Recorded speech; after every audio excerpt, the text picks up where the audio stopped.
జీతం వస్తుంది, కోర్టు వెళ్తుంది. మీకు కోర్టు వెళ్ళడం ఒకటి, మున్సిపాలిటీ మంచిగా ఉంటుంది, రెండు. ఈ రెండు కూడా రావాలి.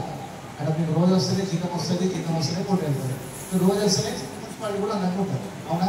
కాబట్టి మీకు జీతం ఎంత ముఖ్యమో మన మున్సిపాలిటీ కూడా అంతే ముఖ్యం. అదేవిధంగా ఆరోగ్యం అన్నింటికంటే ముఖ్యం. కోర్టు ఇచ్చినా మళ్ళీ ఆరోగ్యం రాదు, అవునా? కాబట్టి అందరూ కూడా ఎండాకాలం కాబట్టి మంచి జాగ్రత్తలు తీసుకోండి. మీరు ఖచ్చితంగా నీడ పట్టు పని చేసేది ఏమి ఉండదు, మీరు ఖచ్చితంగా ఎండనే చేయాలి. అది తప్పదు, మన డ్యూటీ అక్కడ కాబట్టి చేసేటప్పుడు మనం జాగ్రత్తలు తీసుకున్నాం. టోపీ పెట్టుకునేటువంటి టోపీ పెట్టుకోండి, లేకపోతే తీసుకోండి. తర్వాత ఇట్లా మనకు రుమాలు కట్టుకోండి, ఇట్లా ఏదో ఒక కట్టుకుంటే ఎండ నెత్తి మనం మెయిన్గా నెత్తి కవర్ తీసుకునేటట్టు చూసుకోండి. ఎండ దెబ్బ కలిగింది అనుకో మళ్ళీ వారం 10 రోజులు మనం రాలేము, ఆ తర్వాత కూడా చదవలేము చేయడానికి కూడా. ఇంకోటి మళ్ళీ ముసలోళ్ళకు ఎండ దెబ్బతోటి మనం ఇంతకుముందు గతంలో చూసినాం, ఇంకా కూడా వేరే సంఘటనలు కూడా జరిగే అవకాశం ఉంటుంది. అనుకుంటారు చిన్నదే ఎండ ఏముంది ఏం చేస్తుందని చెప్పేసి, కానీ ఏదైనా చేయాలనుకున్నాను. కాబట్టి మనం ఫస్ట్ మన జాగ్రత్తగా మనం ఉండాలి. ఏదైనా కొంచెం చెప్పినట్టు కావాలని అనిపిస్తే చెట్టు కింద చేస్తే కూర్చోండి. ప్రతి దగ్గర నీళ్లు పెట్టుకోండి, నీళ్ళ బాటిల్ మీరు వేనప్పుడు తీసుకొని పోయి నీళ్ళతో ఖచ్చితంగా నీళ్లు పెట్టుకొని పనిచేయండి. ఎండాకాలం ఎంత లేదన్నా మనం మామూలుగానే రోజు 40 లీటర్లు తాగాలి, కానీ మనం ఎవ్వరం తాగాలి. ఇంత ఎండలో పని చేసినప్పుడు ఇంకెక్కువ తాగాలి నీళ్ళు.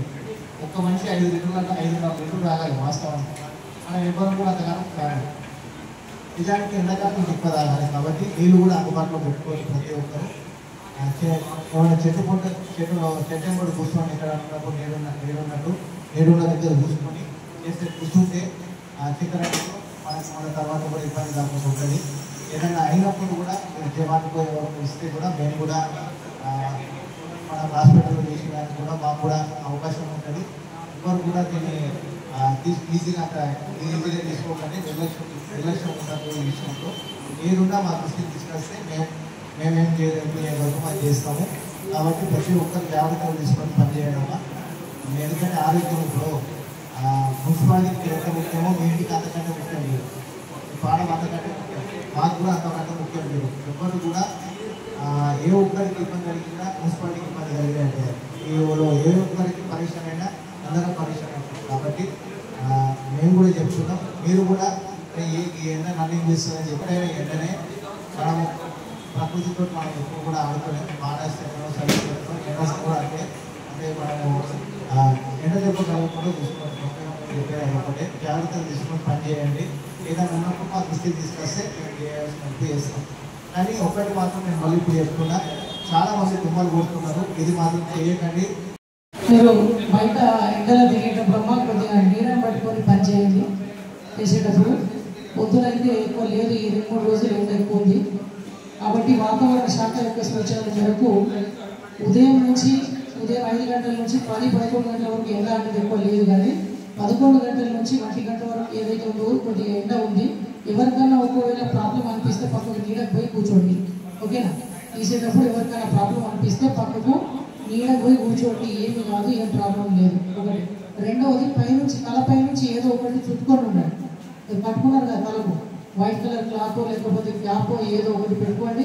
సాధ్యమైతే వీలైతే ఒక 4-5 పాటు ఒకవేళ మీ తోడు ఉంటే చాలా మంచిది. ఎందుకంటే ఎవరికైనా ఒకవేళ తిప్పుతున్నట్లు చక్కర వచ్చినట్టు అనిపిస్తే వెంటనే మీ జవాన్కి ఇన్ఫర్మేషన్ ఇవ్వండి. ఇస్తే మీకు ఒకవేళ ఓఆర్ఎస్ ప్యాకెట్ ఏదైనా ఉన్నా కూడా మేము అరేంజ్ చేస్తాము. దాని తర్వాత ఒకవేళ బాగా లేకపోతే హాస్పిటల్ కూడా తీసుకెళ్తాం. కాబట్టి కొద్దిగా మీరు జాగ్రత్తగా ఉండండి.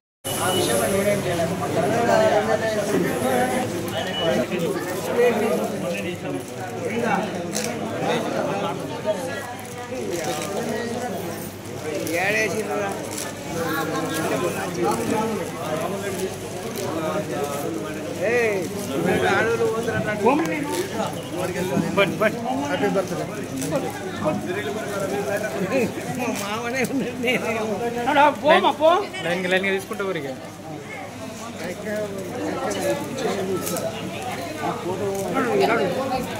రావురే మోగ ఎండాకాలం